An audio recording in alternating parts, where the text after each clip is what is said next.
ላችሁበት ሁሉ ይድረሳችሁ እያልን የሰኔ 30 ቀን 2018 ዓ.ም የጣና ቴሌቪዥን የምሽቱን ዜናዎች ዋና ዋና ርዕሶቹን አስቀድመን እናስደምጣችኋለን። ፋኖ በታሪካዊቷ ከተማ ታላቅ ጀብድ ፈጸመ።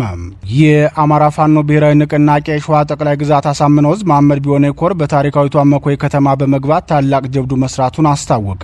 የብልጽግናው ማዕከላዊ ሸዋ ኮማንድ ፖስት ሰብሳቢና የኮማንዶና አየር ወለድ እዝ አዛዥ ሌተናል ጄኔራል ሹማ አብደታ የዛሬ ዓመት ደብረ ብርሃን ላይ በተደረገ የወታደራዊ አዛዦች ሪፖርት ላይ አስቴጎማ ተራራ ላይ 8 ሬጅመንት ሰራዊታችን ተመቶብናል ብለው መግለጻቸው አይዘነጋም። ዛሬም መኮይ ከተማ ገብቶ የብልጽግናውን ሰራዊት በከተማ ኦፕሬሽን ከባድ ኪሳራ ያደረሰበት አስቴጎማ ተራራ ክፍለ ጦር ነው።